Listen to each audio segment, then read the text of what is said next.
So in basketball, they have the Basketball Hall of Fame.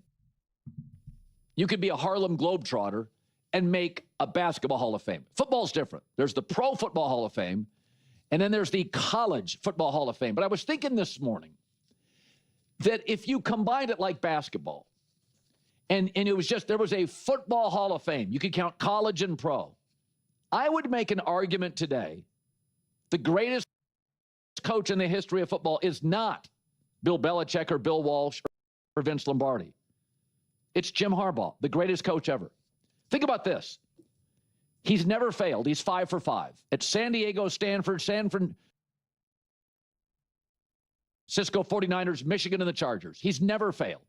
Saban and Urban, unbelievable college legends, struggled in the NFL. He's also not tied to a single player. What's Belichick without Brady? Not great. The only person that kind of compares to him is Jimmy Johnson. My friend and your friend, Jimmy Johnson. Great in college, great in the pros. But even Jimmy took over a Hurricanes program that had won a natty, and they won after he left. And then he took over the Dolphins, and the previous 2 years, they were like 10-6 and 9-7 before he got there. And then he left, and then Dave Wannstedt took over, and Dave got him to the playoffs. With Harbaugh, he's taken over 5 messes. They're all very good by year 2, some by year 1. And when he leaves, the Niners were unwatchable for 4 years after he left. He went from Super Bowl to, is this the worst team in the league? I mean, it's unbelievable. He left Stanford. Couple years with David Shaw. Now Stanford, not good, not close for several years. Yeah, listen, it's an interesting conversation. I love Harbaugh. You guys know that. That's why I was such a big believer of the San Diego Los Angeles Chargers with Herbert and Harbaugh and how the Chargers are going to be, right?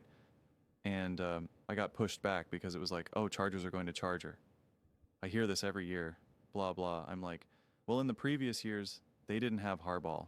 So I don't care what anyone was saying prior to these Harbaugh years.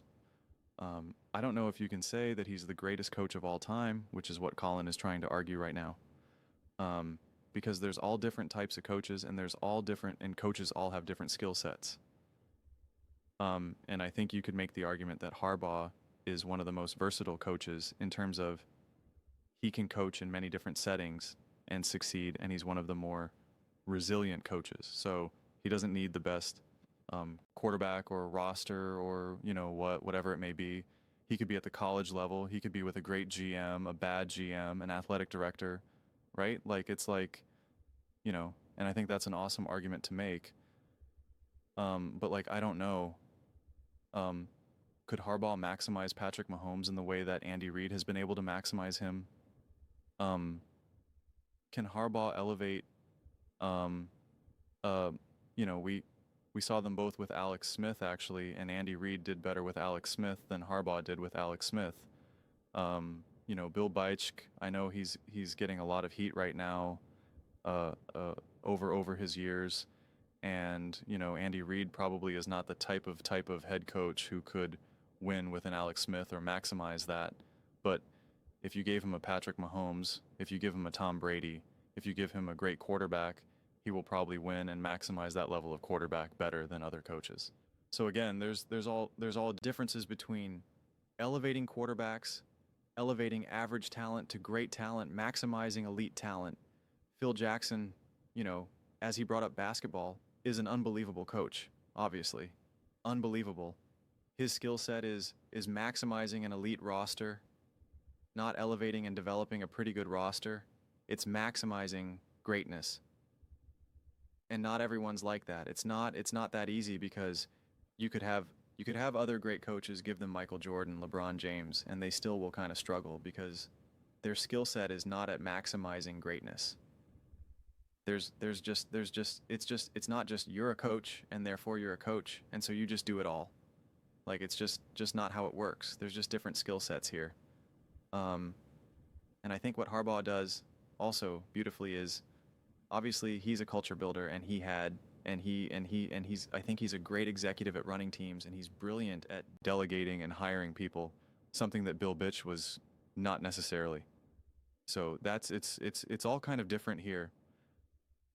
Even Andy Reid over the years has been slightly up and down with like coordinating hires and whatnot, but not entirely his fault either, because he loses coordinators at a pretty rapid rate, and then it's why for him the biggest gift that he's kind of had is in his biggest runs of his career as a coach, he's then been able to lock in a defensive coordinator for years, for extended timelines here. And that's benefited him greatly. But I mean, listen, I think Harbaugh is unbelievable and amazing. I think jumping to the greatest coach of all time, I think saying he's one of the most versatile coaches of all time, and one of the best culture builders of all time, and one of the best leaders of all time, it's like I'm so comfortable saying all of those things. But I think it just becomes difficult to compare the various situations, honestly. I really do. Yeah, I mean, Harbaugh is obviously a special coach, and which is why I said it was indefensible for any team that wasn't trying to get him. Why the Chicago Bears didn't try to get him, why the Dallas Cowboys did not try to get him. I mean, like, it's just, it mind-blowing to me, honestly. Why every team who needed a head coach did not go after Harbaugh made 0 sense to me. 0 cents. When it felt like Nick Canny was about to get fired in 2023, I was like, you better go out and get Harbaugh. You better go out and get Harbaugh. Like, anything less than Harbaugh would be ridiculous. And obviously it worked out for the Eagles, but still. So having Harbaugh here with the Chargers is just a massive, massive, massive advantage.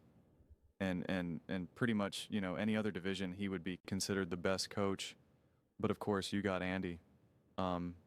So I don't know. It is interesting. I don't think we talk enough about coaches, and it's because a lot of times we get limited information on what a coach is doing when it really gets boiled down to it. How does Andy Reid truly handle practices and meetings and the conversations that he's having with the other coaching staff? How does he delegate that? What is his role? How does he exactly do it? How closely is he working with the GMs over the career, over the years of his career, and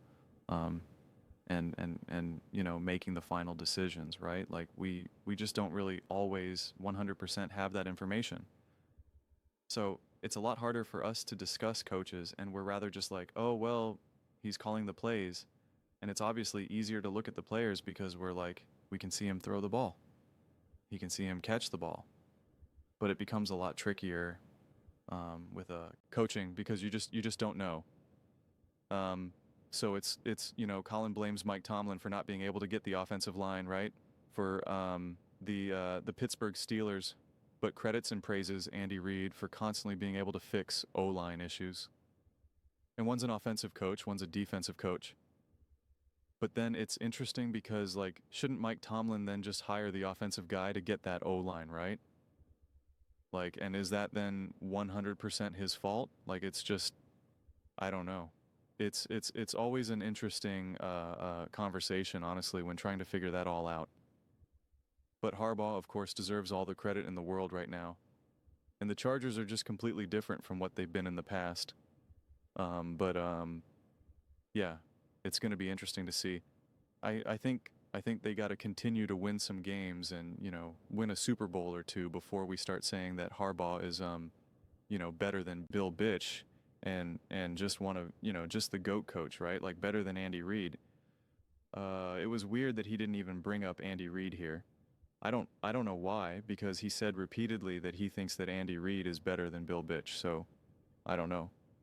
But those are just my thoughts. I'd absolutely love to hear yours. What do you guys all think about Harbaugh? I always get Jim and John Harbaugh. I'm always like, wait a second, is it Jim John Harbaugh? Which one is it? I never remember in the moment. I always mess it up. But let me know in the comments below. I read every single comment. So whether you agree with me or disagree with me, either way, let's get in some discussions. Let's get in some fights. But ultimately, let's just have some fun. please do consider subscribing. We are building an amazing community here, and I absolutely love to see you part of it. I want to build something that we all genuinely feel connected to, something that we're really excited to be a part of. I think we're well on our way to doing it. And please don't forget to give this video a thumbs up, as it really does help with visibility and the algorithm. Thank you so much. See you next time.